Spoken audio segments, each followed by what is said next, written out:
Bonjour, bienvenue à Vie et Miséricorde, c'est Ursule. On est le 25 mai 2026. Alors, se préoccuper de vivre. Notre texte se trouve dans Luc 12, le verset 25. Qui de vous, par ses inquiétudes, peut ajouter une coudée à la durée de sa vie? Si donc vous ne pouvez pas même la moindre chose, pourquoi vous inquiétez-vous du reste? Considérez comment croissent les lits. Ils ne travaillent ni ne filent.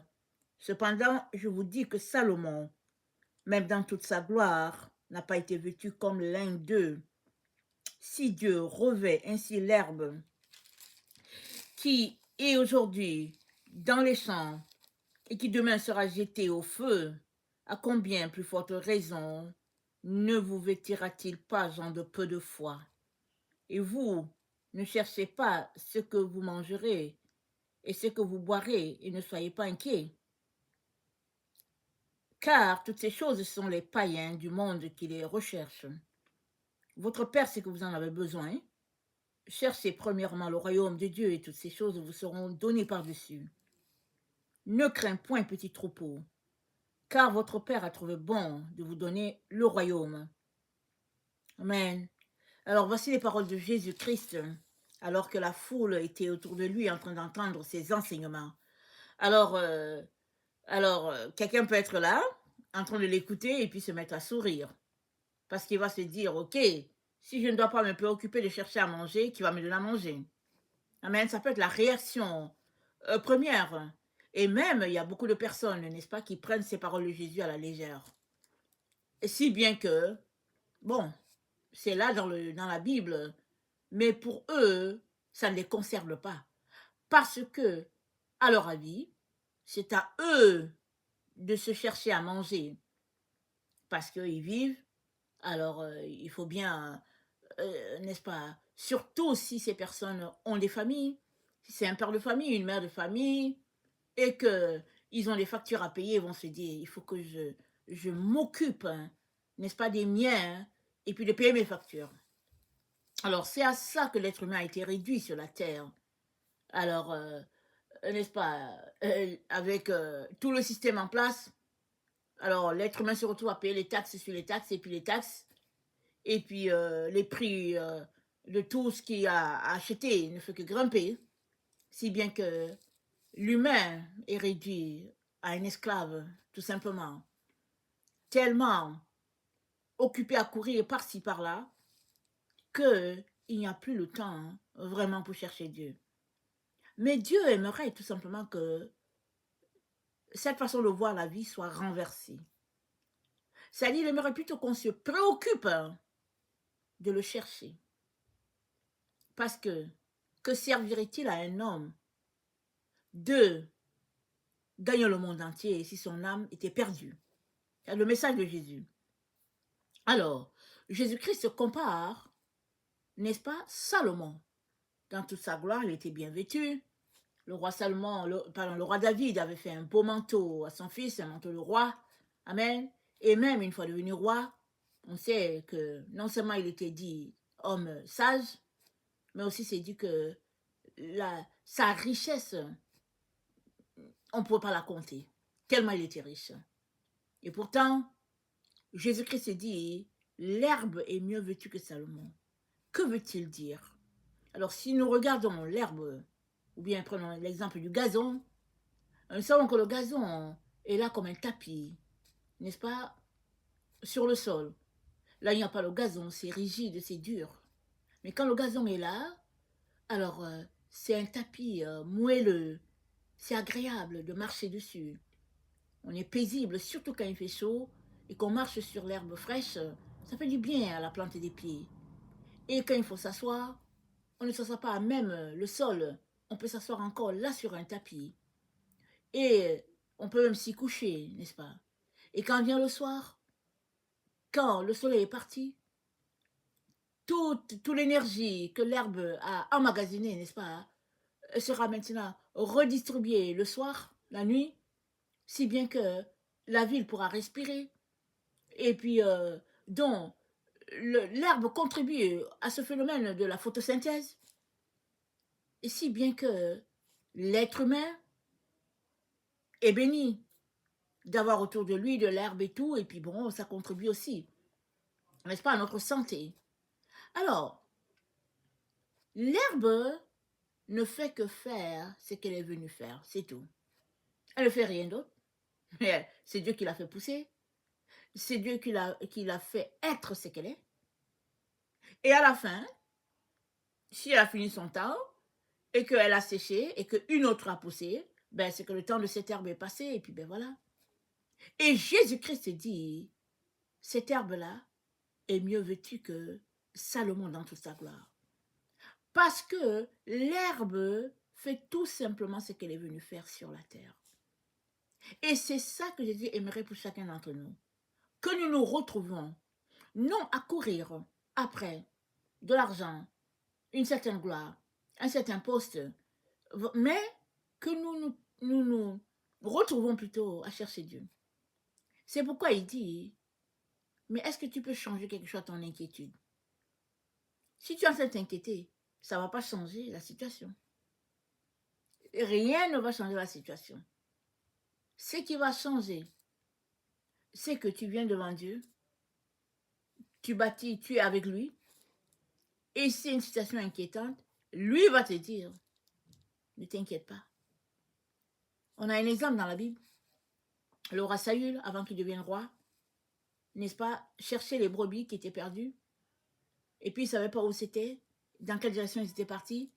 Et puis le jeune qui était avec lui a dit, je connais quelqu'un chez moi, on l'appelait le voyant. Le prophète était appelé le voyant.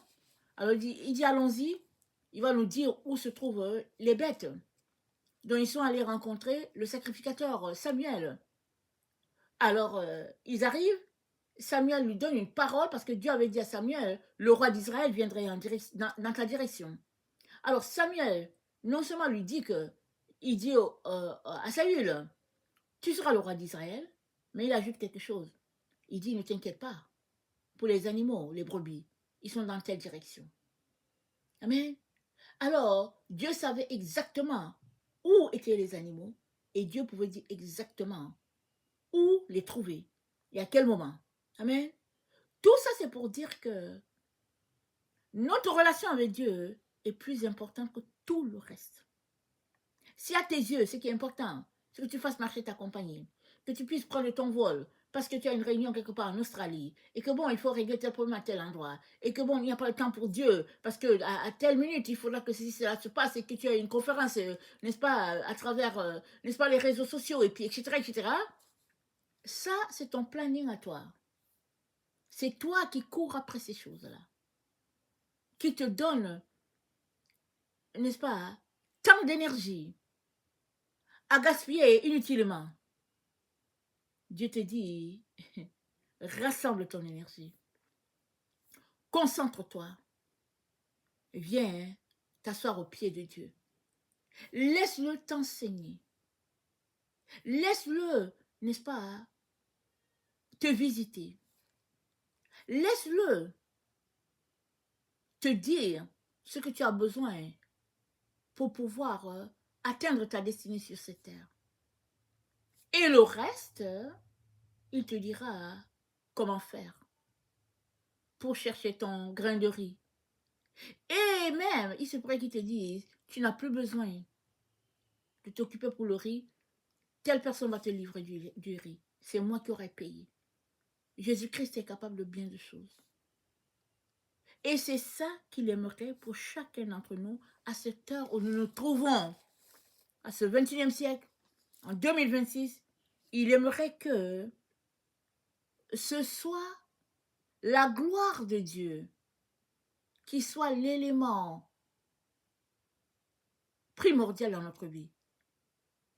Et la gloire de Dieu, elle se manifeste alors que nous laissons Dieu tout simplement être. C'est tout. C'est comme ça qu'elle va se manifester.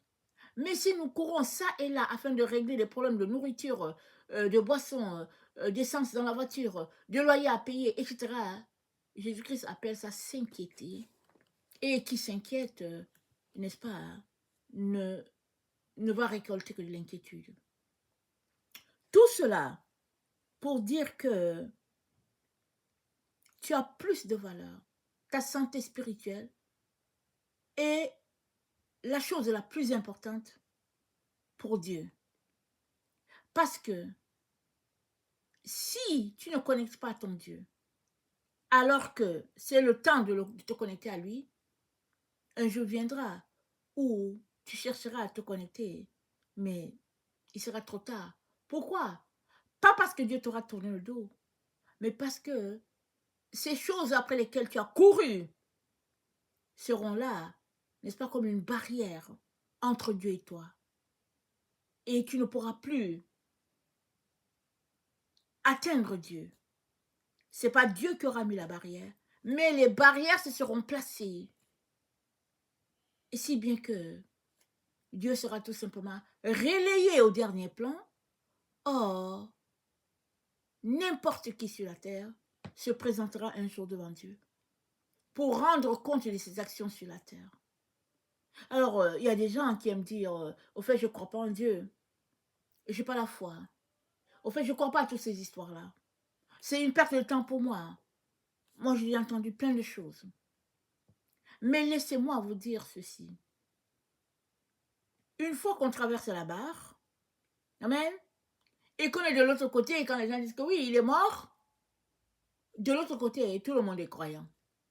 Il n'y a personne qui dit je ne crois pas en Dieu, parce que la personne sait elle-même où elle a atterri.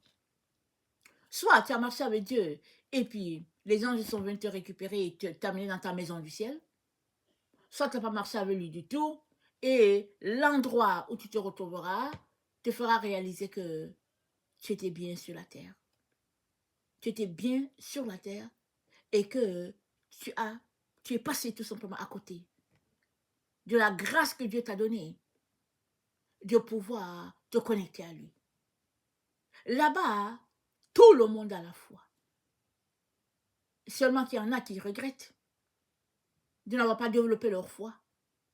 Et il y en a d'autres qui se réjouissent du fait que enfin ils sont rentrés à la maison. Alors je viens aujourd'hui nous encourager encore, par la grâce que notre Dieu nous donne, de pouvoir laisser ces choses-là qui nous occupent tant et de mettre Dieu prioritaire en toutes choses. C'est dit au verset 30 de Luc 12, c'est dit, toutes ces choses, ce sont les païens du monde qui les recherchent. Votre Père, c'est que vous en avez besoin.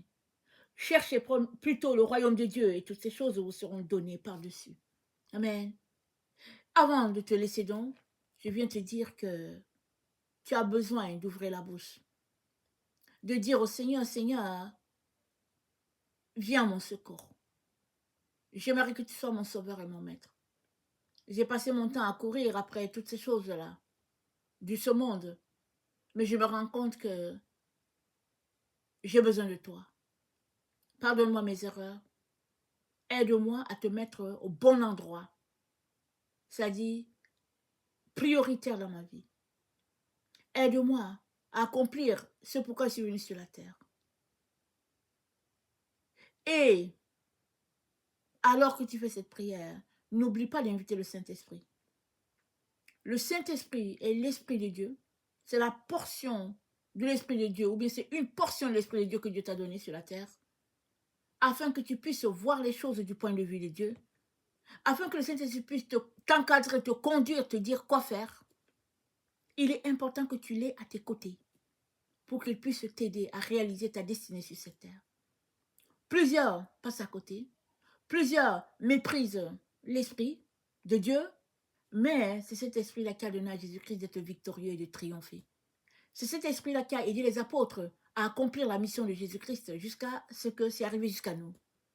Il est donc important que tu réalises son importance, amen, et que tu laisses pleinement le champ libre au Saint-Esprit de venir t'enseigner et te guider. Amen. Que le Seigneur bénisse sa parole et que sa joie soit notre force en ce jour. Amen et alléluia. Soyons tous bénis. Amen.